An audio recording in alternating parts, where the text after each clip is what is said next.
It was just another day at the IRIB, the Islamic Republic of Iran Broadcasting, that's Iran State TV. It was Monday evening. A live broadcast was on. The anchor was reading her bulletin. Suddenly, everything shook. The anchor left her seat and ran away with the camera rolling.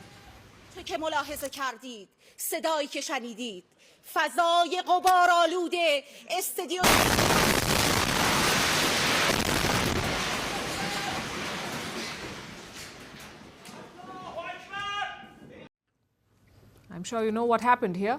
It was an Israeli strike. Israel targeted Iran State TV. Multiple blasts were heard. The lights went out. The building was on fire. Several broadcasts were interrupted. And one staff member was even killed. I was on the first floor when the bombing happened. I don't know how many of my colleagues were martyred or how many were injured.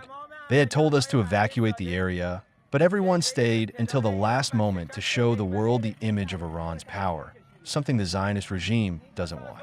This is the result of their miscalculation. Did they think hitting the IRIB would achieve anything? They will see worse. Israel says that the state TV building was not just a media center, it was a military communication hub. It was helping coordinate missile launches. That is Israel's justification for attacking it, but Iran says it is a war crime. Meanwhile, Israel is doubling down. It is going after top Iranian leaders. Last week, Israel killed 3 top Iranian commanders, including their army chief. The army chief of Iran was killed last week on Friday.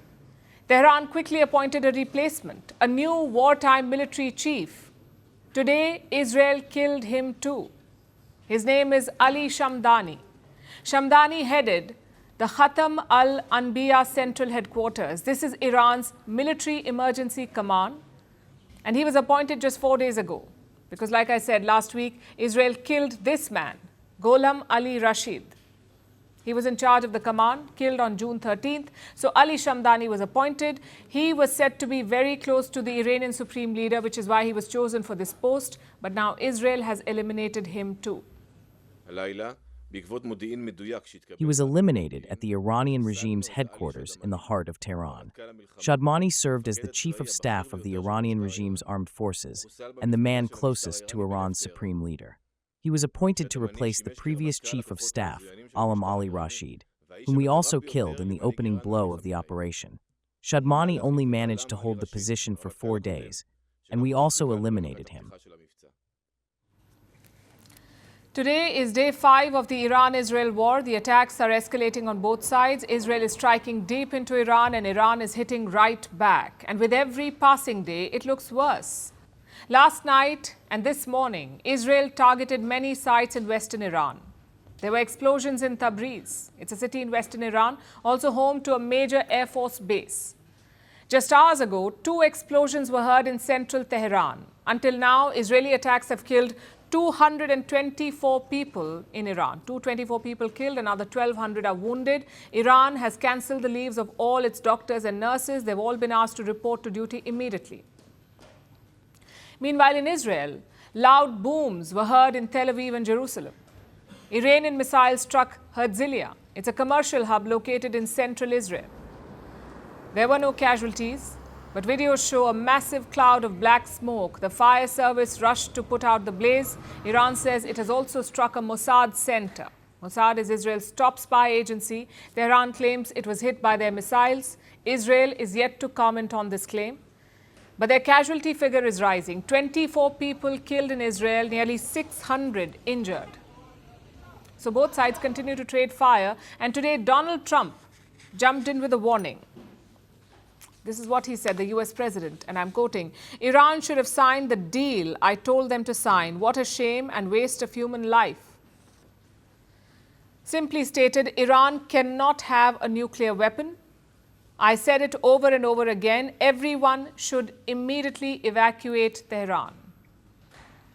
Everyone should evacuate Tehran immediately. That is what Donald Trump is saying. Tehran, of course, is the capital of Iran. It's a city of around 17 million people, including the suburbs, 17 million. That makes it one of the largest cities in the world. Now, Trump may have issued this ominous warning, but to what end? Where do these 17 million people go? Thousands were seen fleeing the capital, with massive traffic jams clogging the roads out of Tehran.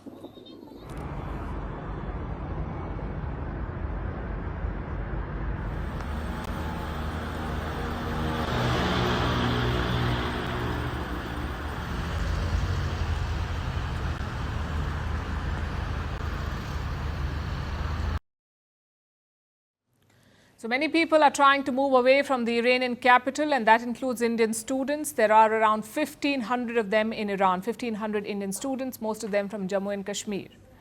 They go there to study medicine. Hundreds of them were moved to safer zones like Qom. It's a city located around 140 kilometers from Tehran. The airspace over Iran is currently closed, so the only option for evacuation is through land borders. And that is what India is trying to do now. 110 students were evacuated from the border with Armenia. They will fly back home tomorrow. More such evacuations will continue in the coming days. Earlier today, Firstpost spoke to one such student who is stranded in Iran. Here's what he said about the evacuation operations. When did you hear about the Indian evacuation orders and the notices that were issued by the Indian embassy? And once you got to know about those notices, what did you and your friends in Tehran do? Everybody, when we got to know that we are being relocated to Qom, everybody started packing the essential stuff, and then we were communicating with the embassy members. They were very, very, very helpful to us. In fact, the university as well, they were very helpful in arranging the buses to us and relocating us to Qom, providing us with hotels and food and everything here. So that's the situation on the ground. But what is happening behind the scenes? Will diplomacy finally prevail?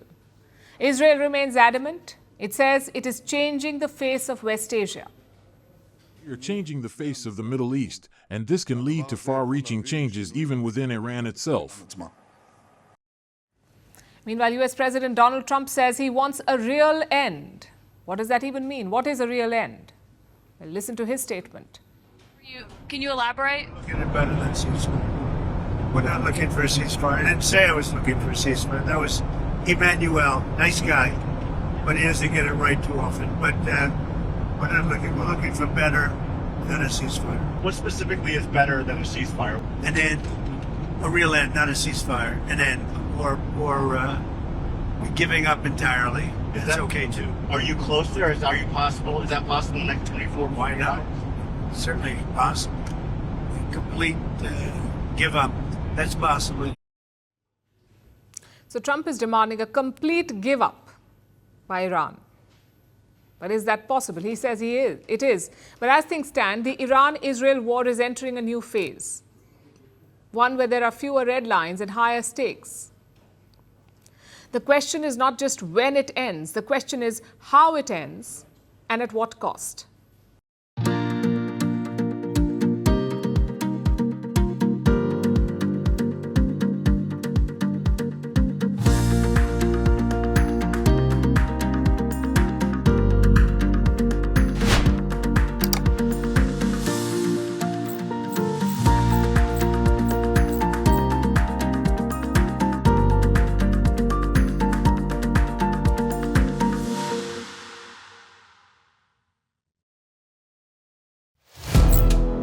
Firstpost now available in 9 languages on YouTube.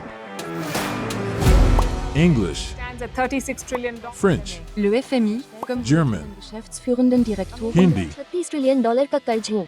Indonesian, Pemerintah tanpa pemeriksaan. Italian, Skali radikali. Japanese, $4 trilhão mo. Portuguese, Por causa do próprio balanço patrimonial. Spanish. Beautiful bill. Go to Settings, click on Audio Track and select a language of your choice. Be the first to know what's happening around you in your first language. Firstpost.